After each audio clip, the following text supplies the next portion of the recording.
اليوم احل لكم الطیبات، آج تمہارے لیے پاکیزہ چیزوں کو حلال کر دیا گیا ہے۔ آج تمہارے لیے پاکیزہ چیزوں کو حلال کر دیا گیا ہے۔ وطعام الذین اوتوا الکتاب حل لکم، اور ان لوگوں کا کھانا جن کو کتاب دی گئی تمہارے لیے حلال ہے۔ وطعامکم حل لہم، اور تمہارا کھانا ان کے لیے حلال ہے۔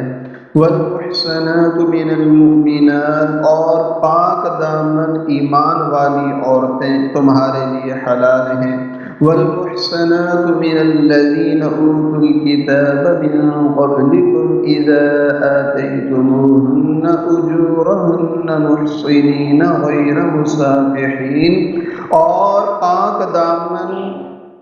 ان لوگوں کی عورتیں جن کو کتاب دی گئی تم سے پہلے، جب تم ان کو دے دو ان کے مہر،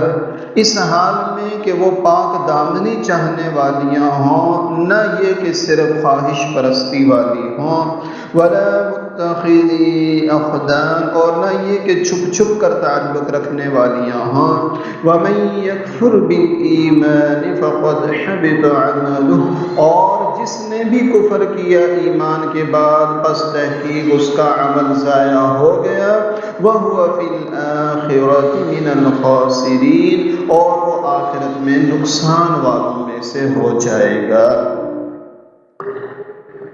آج کا جو ہمارا سبق ہے سورۃ المائدہ کی آیت نمبر 5 بہت ہی اہم عنوان پر مشتمل ہے۔ اس میں دو بڑے احکام کو بیان کیا گیا ہے۔ پہلے ایک ضابطہ بیان کیا کہ آج سے تمہارے لیے پاکیزہ چیزیں حلال ہیں، اور دوسرا حکم تمہارے لیے اہل کتاب کا کھانا یعنی ذبیحہ حلال ہے، اور تمہارا کھانا ان کے لیے حلال ہے، ان کا تمہارے لیے، تمہارا ان کے لیے۔ اور دوسرا پاک دامن ایمان والی عورتیں ہوں مسلمان، یا پاک دامن اہل کتاب عورتیں ہوں، جب تم ان کو ان کے مہر دے دو تو ان سے نکاح کرنا حلال ہے، اس حال میں کہ وہ پاک دامنی کا ارادہ کرنے والیاں ہوں۔ اور جس نے کفر کیا اس کے عمل کو اللہ ضائع کر دیتے ہیں، اور وہ آخرت میں نقصان والوں میں سے ہو جائے گا۔ تو پہلا جو ارشاد گرامی ہے، ارشاد فرمایا کہ آج تمہارے لیے پاکیزہ چیزیں حلال کی گئی ہیں۔ اس آج سے مراد وہی حجۃ الوداع، یوم عرفہ 10 ہجری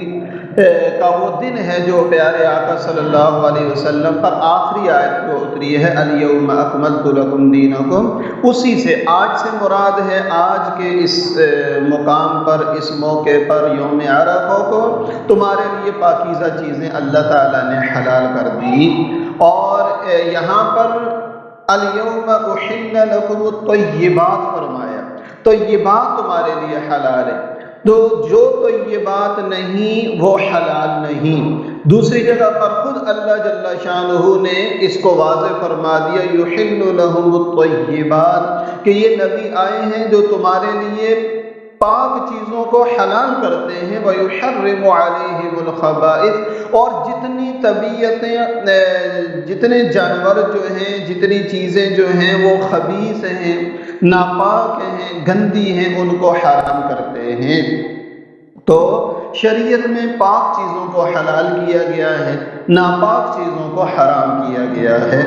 اب یہ طیبات کس کو کہتے ہیں؟ الیوم احل لکم الطیبات، تو پاک، صاف ستھری اور مرغوب چیزوں کو طیبات کہا جاتا ہے۔ صاف چیز، ستھری چیز، جس کی طرف انسان کی طبیعت مائل ہو، راغب ہو، اس کو کہتے ہیں طیبات۔ اور اس کے مقابلے میں خبائث، گندی چیز کو کہتے ہیں، قابل نفرت چیز کو کہتے ہیں۔ تو ایسی چیزوں کو اللہ تبارک و تعالی نے حرام فرمایا ہے۔ اور باقی یہ ہے کہ یہ صرف اس کے لیے خاص نہیں ہے، ذبیحے کے لیے، اس کے علاوہ بھی جتنے شریعت کے اندر احکامات ہیں، چیزیں ہیں، ان میں سے حلال چیزیں وہ طیبات ہیں، اور جو حرام چیزیں ہیں وہ خبائث میں شامل ہیں، ناپسندیدہ چیزوں میں شامل ہیں۔ اس لیے کہ اللہ تعالیٰ نے انسان کو مخدوم کائنات بنایا، ساری کائنات کا دھولا اسے بنایا، اور یہ مقصد تب تک حاصل نہیں ہو سکتا جب یہ اپنے اخلاق میں، عادات میں سب سے ممتاز نہ ہو۔ اس لیے کہ بد اخلاق انسان در حقیقت انسان کہلانے کے مستحق ہی نہیں، اور جو آدمی خبائث کو استعمال کرے گا، ناپسندیدہ چیزوں کو، تو اس کے اندر انہی کے اخلاق منتقل ہوتے ہیں، بری عادات منتقل ہوتی ہیں، اور پاک چیزیں استعمال کرنے سے انسان کے اندر پاکی کی صفات پیدا ہوتی ہیں۔ اس لیے قرآن پاک نے خبائث کو حرام قرار دیا ہے اور طیبات کو حلال قرار دیا ہے۔ اس کے علاوہ بھی اگر ہم گرد و نواح پر نظر ڈالیں، جس طرح حرام ذبیحہ حلال نہیں ہے، اسی طرح چوری ہے، ڈاکہ ہے، رشوت ہے، سود ہے، قمار، جوا ہے، حرام کی آمدنی ہے۔ جب یہ چیزیں انسان کے بدن کا حصہ بنتی ہیں تو یہ انسانوں کو خراب کرتی ہیں۔ قرآن پاک میں اللہ جل شانہ کا ارشاد ہے، یا ایھا الرسل کلوا من الطیبات، اے نبیوں، اے انبیاء کرام، پاکیزہ چیزیں کھاؤ، واعملوا صالحا، اور نیک اعمال کرو۔ بالخصوص وہ چیزیں جو انسان کے بدن کا جز بنتی ہیں، ان میں سب سے زیادہ احتیاط ضروری ہے۔ ایک ہے لباس، مکان، یہ پھر بھی انسان کے بدن کا جز نہیں ہے۔ وہ چیزیں جو انسان کے بدن کا جز بنتی ہیں، خون میں شامل ہوتی ہیں، جسم میں شامل ہوتی ہیں، ان کے بارے میں شریعت بہت زیادہ حساس ہے کہ کوئی چیز ایسی نہ ہو جو جسمانی یا روحانی طور پر انسان کے لیے وہ نقصان دہ ثابت ہو۔ اب یہ سوال ہوتا ہے کہ اگر ہم طیبات اور خبائث، یعنی پاکیزہ چیزیں اور گندی چیزیں، اگر ہم اس کا مدار چھوڑ دیں انسانی عقل پر کہ جو چیز جس کو مرغوب ہو وہ استعمال کرے، طیبات کو استعمال کرے، اور جو چیز اس کے یہاں خبائث میں شامل ہے اس کو چھوڑ دے، تو بعض طبیعتیں تو صحیح فیصلہ کرتی ہیں کہ وہ طیبات ہی کو لیں گے، خبائث کو چھوڑ دیں گے۔ سلیم الطبع آدمی تو ایسا کرے گا، لیکن بسا اوقات ماحول اور معاشرے کا ایسا اثر ہوتا ہے گرد و نواح میں بچپن سے اور بعد میں کہ انسان خبائث اور طیبات کا فرق نہیں کر سکتا ہے۔ اس لیے شریعت نے اس معاملے کو خود ہی واضح فرما دیا اور اس مسئلے کو تفصیل سے بیان فرما دیا، صرف انسان کے کہنے پر نہیں چھوڑا اور سمجھنے پر نہیں چھوڑا۔ ان میں سے ایک چیز ہے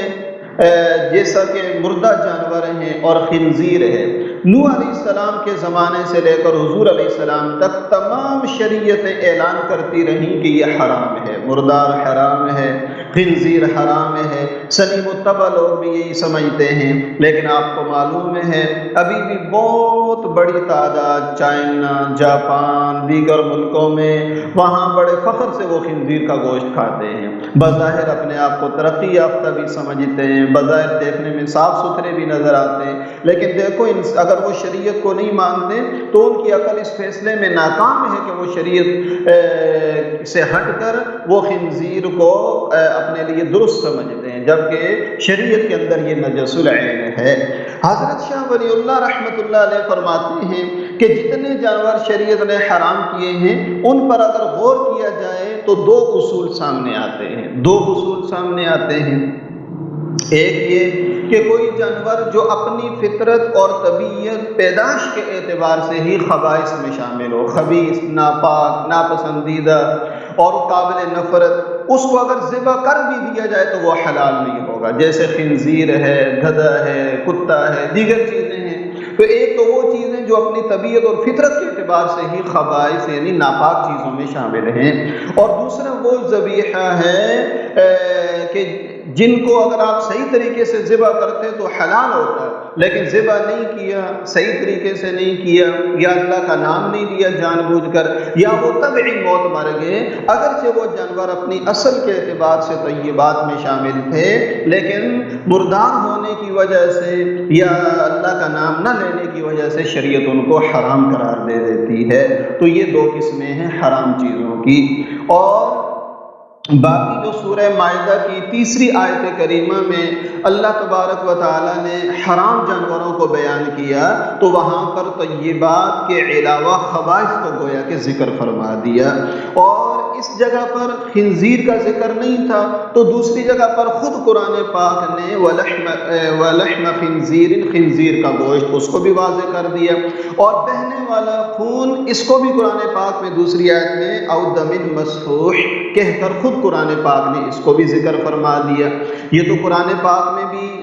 حرام جانوروں کا ذکر آیت نمبر 3 میں، دوسری جگہ پر لحم خنزیر کہہ کر، پھر دم مسفوح بہنے والا خون کہہ کر اس کو واضح کیا، اور نبی کریم صلی اللہ علیہ وسلم نے ارشاد فرمایا کہ کسی جانور کے خبائث میں، خبیث میں، ناپاک میں داخل ہونے کی علامت یہ ہے کہ کسی قوم کو بطور عذاب کے جس جانور کی شکل میں مسخ اور تبدیل کیا گیا تو یہ علامت ہے کہ یہ جانور اپنی طبیعت کے اعتبار سے خبائث میں شامل ہے، ناپاک میں شامل ہے، یا جن لوگوں پر حق تعالیٰ اللہ تعالیٰ کا غضب نازل ہوا ان کو اس جانور کی شکل دی گئی وہ بھی خبائث میں شامل ہے، جیسے اللہ جل شانہ قرآن پاک میں فرماتے ہیں وَجَعَلَ مِنْهُمُ الْقِرَدَةَ وَالْخَنَازِيرَ، اللہ تعالیٰ نے اس قوم کو بندر اور خنزیر بنا دیا، تو یہ قابل نفرت چیزیں تھیں نا، اللہ نے ان کی شکلوں کو مسخ کر کے ان کی طرح بنا دیا، تو یہ بھی ایک ضابطہ ہے کہ یہ چیزیں جو ہیں یہ حرام ہیں اور یہ خبائث میں شامل ہیں۔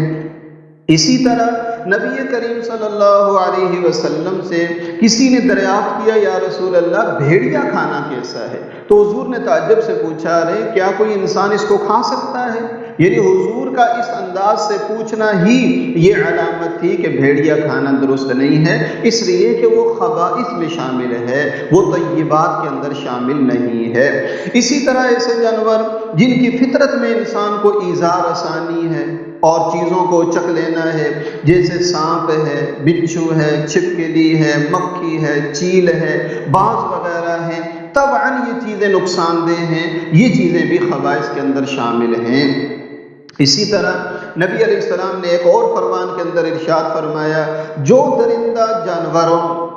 جانوروں میں سے جو بھی دانتوں سے چیر پھاڑ کرتا ہے، جیسے شیر ہے، بھیڑیا ہے، اور پرندوں میں سے وہ جانور جو اپنے پنجے سے شکار کرتے ہیں جیسے باز ہے، شکرا وغیرہ ہے، تو یہ چیزیں بھی حرام ہیں۔ اور اسی طرح وہ جانور جو اپنی طبیعت میں ذلت اور نجاست کے ساتھ ملوث رہتے ہیں جیسے چوہا ہے اور گدھا ہے اور دیگر ایسی چیزیں ہیں جن سے انسان طبعاً ناپسندیدگی کا اظہار کرتا ہے، تو اس کو بھی شریعت نے خبائث میں شامل کیا ہے، طیبات میں شامل نہیں کیا ہے۔ تو الغرض اس طرح کے ضابطے خود قرآن و سنت نے بیان کر دیے، اور اللہ تعالیٰ نے خود واضح فرما دیا کہ الیوم احل لکم الطیبات، کہ تمہارے لیے طیبات آج حلال کی گئی ہیں، اور دوسری جگہ پر خود فرمایا وَيُحَرِّمُ عَلَيْهِمُ الْخَبَائِثَ، اللہ تعالیٰ خبائث کو تمہارے لیے حرام فرماتے ہیں۔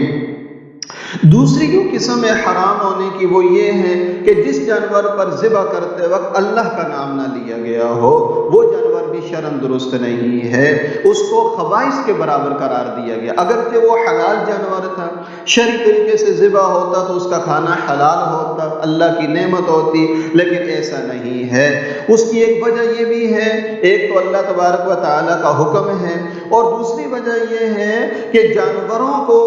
جو ایک ذی روح چیز ہے انسان کے لیے حلال قرار دینا، بظاہر عقل یہ کہتی ہے ظاہری طور پر کہ یہ جائز نہیں ہونا چاہیے، اس لیے کہ ایک ذی روح چیز ہے جس کو دوسری ذی روح چیز استعمال کرے گی، لیکن انسان کی مرغوب ترین غذا اللہ نے گوشت کو بنایا ہے، اور انسانوں پر ایک بھاری انعام اللہ نے فرمایا کہ انسان کے لیے ایسے طیبات جانوروں کے گوشت کو حلال قرار دیا، تو اس نعمت کے بدلے میں اظہار شکر کر کے طور پر بھی اللہ کی عظمت کا نعرہ لگانا ضروری ہے کہ بسم اللہ اللہ اکبر کہہ کر جانوروں کو ذبح کرنا ہے، اور اگر ذبح اس طرح نہیں کریں گے تو وہ بھی خبائث کے اندر شریعت نے شامل کیا۔ اس کی ایک وجہ یہ تھی کہ اس وقت بھی تھے، آج بھی ایسے لوگ ہیں دنیا میں کہ مشرکین جانوروں کو بتوں کے نام ذبح کرتے تھے، درختوں کے نام، بتوں کے نام، مورتیوں کے نام، اپنے من گھڑت خداؤں کے نام، تو وہ بتوں کا نام بلند کرتے تھے۔ اللہ نے اس سے جدا کرنے کے لیے کہا کہ مسلمان اور جانور کے حلال ہونے کے لیے ضروری ہے کہ تم اللہ کے نام کو زور کے ساتھ پکارو۔ تو یہاں تک ایک جملہ واضح ہو گیا جس میں یہ بات ارشاد فرمائی گئی کہ الیوم احل لکم الطیبات، کہ تمہارے لیے اللہ تعالیٰ نے پاکیزہ چیزوں کو حلال قرار دیا ہے۔ اس کے بعد آیت کریمہ کا دوسرا ٹکڑا ہے جس کے اندر فرمایا گیا وَطَعَامُ الَّذِينَ أُوتُوا الْكِتَابَ حِلٌّ لَكُمْ وَطَعَامُكُمْ حِلٌّ لَهُمْ،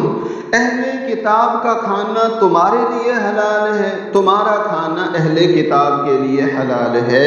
یہاں یہ دوسری آج کی وضاحت ہے جو وضاحت طلب ہے۔ اس کے اندر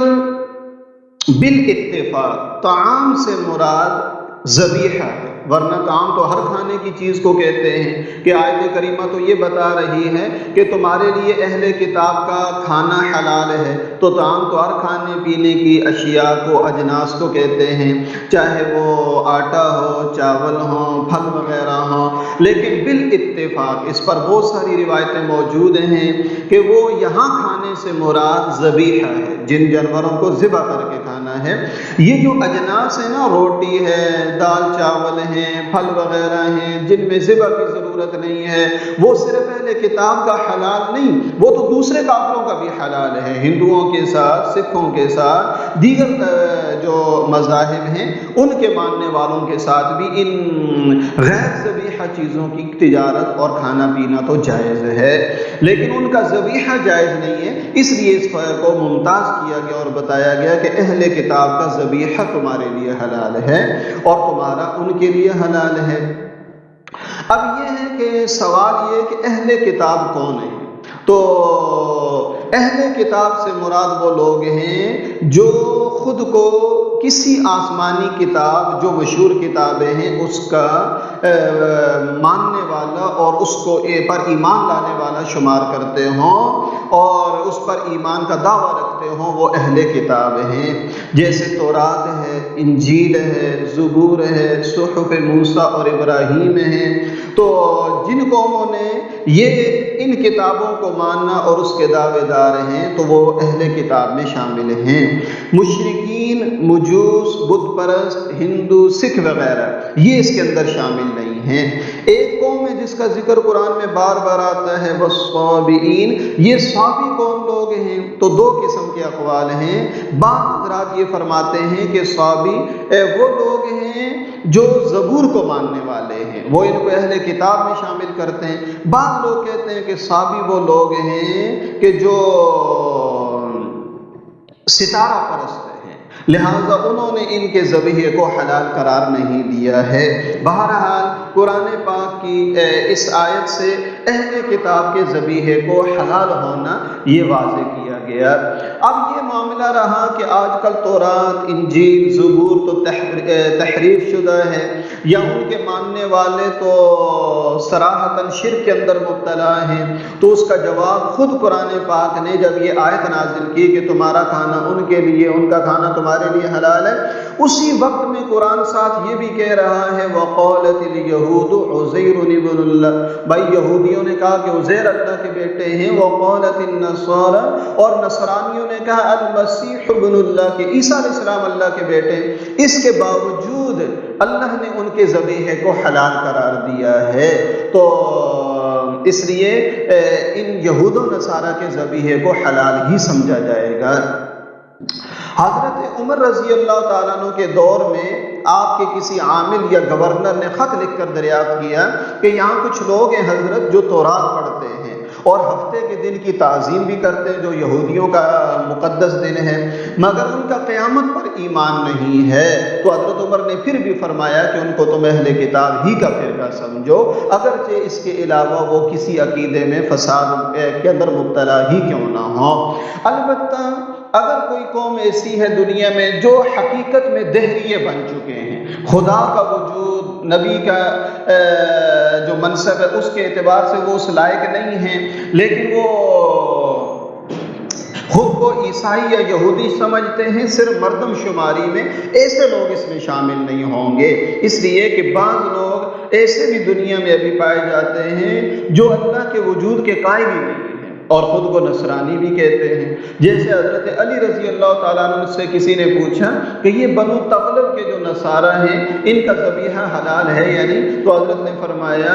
کہ ان کا ذبیحہ مت کھاؤ، کیونکہ انہوں نے نصرانیت میں سے کچھ بھی قبول نہیں کیا ہے سوائے شراب نوشی کے۔ کہتے ہیں ہم شراب اس لیے پیتے ہیں کہ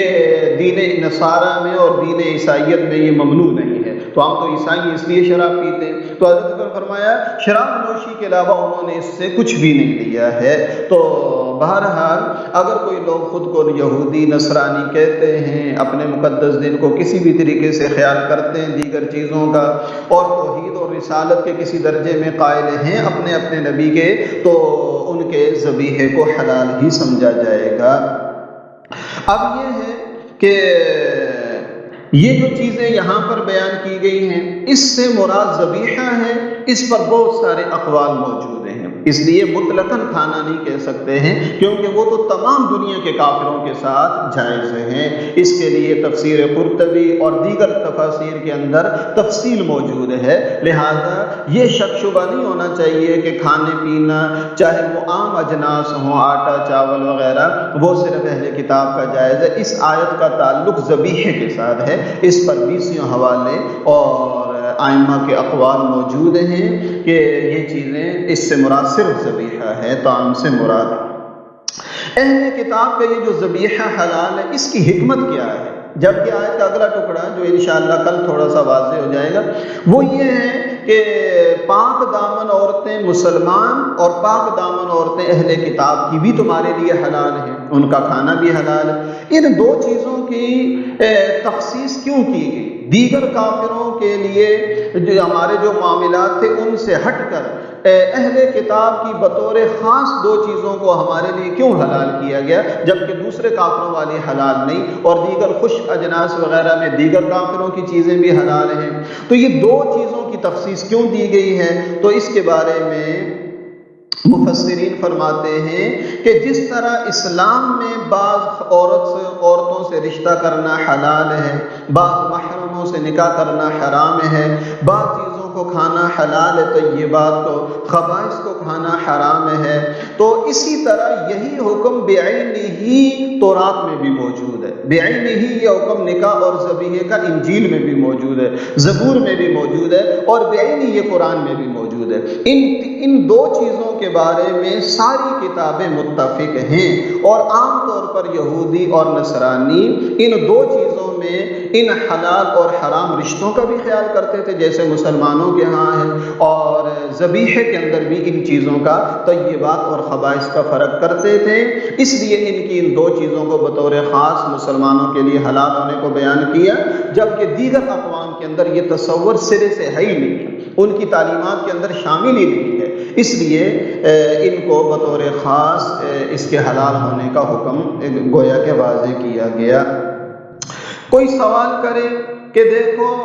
جب حضور علیہ السلام موجود تھے تو اس وقت بھی تو یہودی اور نصرانی بظاہر شرک میں مبتلا تھے، تو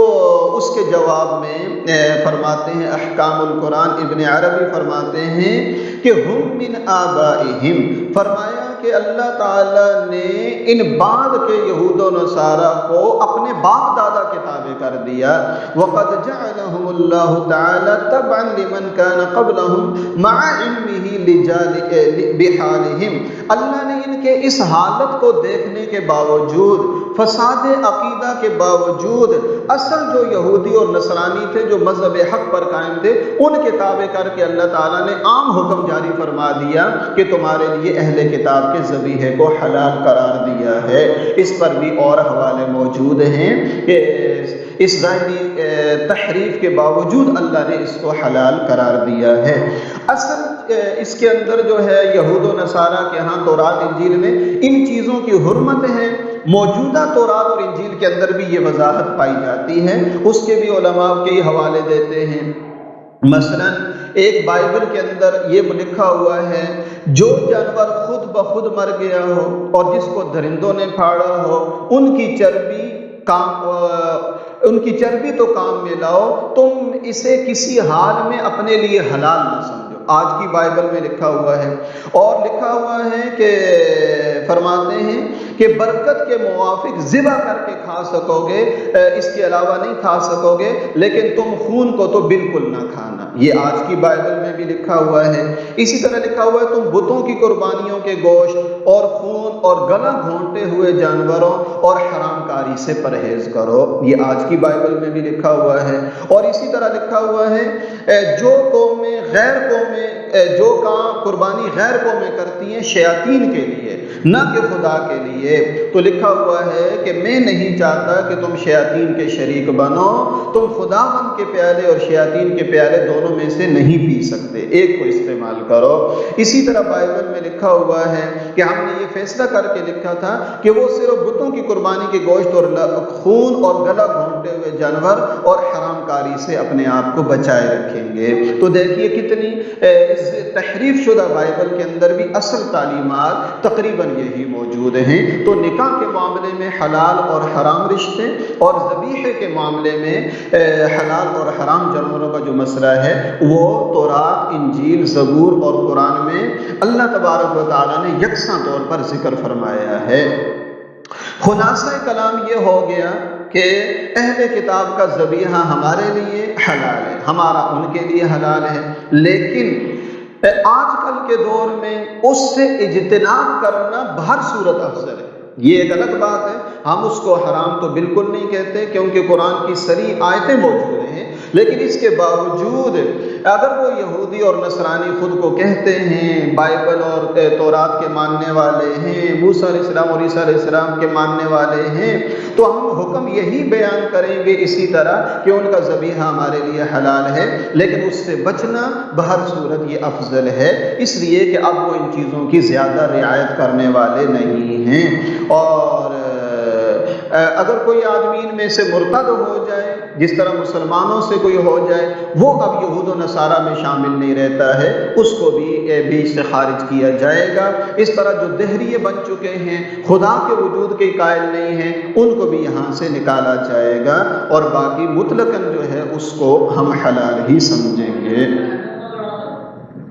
آگے یہ فرمایا کہ پاک دامن عورتوں کا نکاح چاہے مسلمان ہیں یا اہل کتاب ہیں تمہارے لیے حلال ہے۔ اس کا یہ مطلب نہیں ہے کہ جو عورت پاک دامن نہیں اس سے نکاح بالکل حرام ہے۔ اگر معاشرے میں کوئی ایسی عورت موجود ہے جس پر کوئی شبہ ہے، کوئی اعتراض ہے، اگر اس سے کوئی نکاح کرنا چاہے تو نکاح ہو جائے گا، لیکن قرآن پاک نے ایک رغبت والے انداز سے ذکر کیا کہ دیکھو آدمی پاک ہی کی طرف مائل ہوتا ہے اور اسی کی طرف مائل ہونا بھی چاہیے تاکہ آئندہ نسلوں پر بھی کسی برائی کا اثر نہ رہے۔ تو اس لیے فرمایا کہ پاک دامن عورت سے نکاح کرنا چاہیے، اور عام طور پر ہمارے معاشرے کے اندر ایسا ہی ہوتا ہے۔ اہل کتاب کی عورتوں سے نکاح کرنا حلال ہے، دیگر مشرکات سے نکاح کرنا حلال نہیں۔ دوسری جگہ اللہ تعالیٰ نے خود اس کو واضح فرما دیا، فرمایا وَلَا تَنكِحُوا الْمُشْرِكَاتِ، مشرکہ عورتوں سے تم نے نکاح نہیں کرنا۔ مشرکہ عورتوں سے نکاح کو منع کیا گیا، اور اہل کتاب کی عورتوں سے نکاح کو اللہ تعالیٰ نے جائز قرار دیا۔ لیکن اوپر دیکھیے کھانے کے مسئلے میں تو فرمایا تمہارا کھانا ان کے لیے، ان کا کھانا تمہارے لیے حلال، تمہارا کھانا ان کے لیے حلال، دونوں جانب سے بیان کیا۔ لیکن نکاح کے مسئلے میں یہ فرمایا کہ پاک دامن ایمان والی عورتیں بھی تمہارے لیے حلال ہیں، اور اسی طرح پاک دامن اہل کتاب کی عورتیں تمہارے لیے حلال ہیں۔ یہ نہیں فرمایا کہ تمہاری عورتیں ان کے لیے حلال ہیں، یہ حکم یک طرفہ ہے، اوپر کا حکم ذبیحے والا یہ دو طرفہ بیان کیا گیا۔ تو نکاح ہمارا مسلمان ان کی عورتوں سے نکاح کر سکتا ہے، اور ہماری عورت کسی یہودی یا نصرانی سے نکاح نہیں کر سکتی ہے۔ باقی اس کو نہ کرنا افضل ہے، خود صحابہ کے دور سے ایسا ہی ہے۔ چنانچہ میمون بن مہران انہوں نے خط لکھا حضرت عبداللہ بن عمر رضی اللہ تعالیٰ عنہ کو کہ حضرت جہاں ہم رہتے ہیں وہاں اہل کتاب کثرت سے آباد ہیں، کیا ہم ان کی عورتوں سے نکاح کر سکتے ہیں؟ تو حضرت نے جواب میں یہ آیتیں پڑھ کے سنا دی، یہ جو سورہ مائدہ کی آیت ہے، اس نے کہا حضرت یہ آیتیں تو ہم بھی پڑھتے ہیں، آپ ایک دو ٹوک حکم جاری فرمائیں کہ کریں یا نہ کریں۔ حضرت نے پھر بھی یہ آیتیں پڑھ کے سنا دی اور کچھ بھی نہیں بولا. کیا مطلب ہے؟ فقہا لکھتے ہیں اس کا مطلب یہ ہے کہ حضرت نے آیتیں پڑھ دی کہ دیکھو آیتوں کا عنوان تو تمہیں بتا رہا ہے کہ حلال ہے نکاح کرنا، لیکن یہ پسندیدہ نہیں، میں اس کے مکمل طور پر حلال ہونے کا فتویٰ تمہیں نہیں دے سکتا ہوں. حضرت نے صاف لفظوں میں پھر اس آیت کی روشنی میں بھی فتویٰ جاری نہیں کیا. اسی طرح حضرت حذیفہ بن یمان جب مدائن پہنچے تو وہاں ایک یہودی عورت سے نکاح کر لیا. حضرت عمر رضی اللہ تعالیٰ کو جب اطلاع ملی تو فرمایا فوراً طلاق دے دو. حضرت حذیفہ نے جواب میں فرمایا کیا یہ میرے لیے حرام ہے؟ تو حضرت عمر نے فرمایا میں تو حرام نہیں کہتا، اس لیے کہ حرام تو میں نہیں کہہ سکتا ہوں، لیکن یہ تمہارے لیے درست نہیں ہے. حضرت نے جو خط لکھا اس میں یہ تھا کہ میں آپ کو قسم دیتا ہوں کہ میرا یہ خط اپنے ہاتھ سے رکھنے سے پہلے ہی اس کو طلاق دے کر آزاد کر دو. کیوں؟ فرمایا مجھے یہ خطرہ ہے کہ دوسرے مسلمان بھی آپ کی اقتدا کریں اور اہل کتاب کی عورتوں کو ان کے حسن و جمال کی وجہ سے مسلمان عورتوں پر ترجیح دینے لگیں تو مسلمان عورتوں کے لیے اس سے بڑی مصیبت ہو جائے گی. اور علماء نے دوسری بات بھی یہ لکھی ہے کہ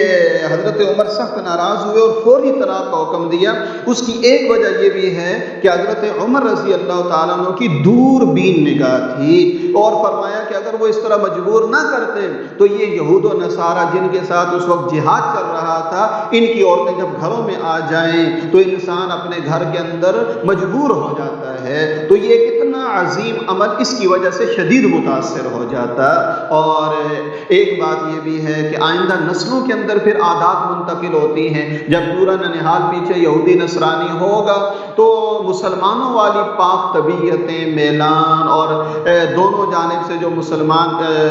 ددیال اور ننہال ہوتا ہے طبیعتیں اچھی ہوتی ہیں تو وہ کہاں سے پھر برقرار رہ سکتا ہے. اس لیے بھی حضرت عمر رضی اللہ تعالیٰ عنہ نے حرام تو نہیں فرمایا لیکن سختی کے ساتھ ان کو منع فرما دیا. الغرض قرآن و سنت اور صحابہ کرام کے اقوال اور اسوہ کی روشنی میں مسلمانوں پر لازم ہے کہ ان کی عورتوں سے نکاح کرنے سے کلی طور پر پرہیز کریں، اور اگرچہ اس کو ہم حرام ہونا نہیں کہہ سکتے ہیں تو اللہ تبارک و تعالی ہمیں سمجھنے کی توفیق عطا فرمائے اور قرآن و سنت کے علوم سے اللہ تعالی ہمیں باخبر فرمائے. وصلی اللہ علی النبی الأمی الکریم.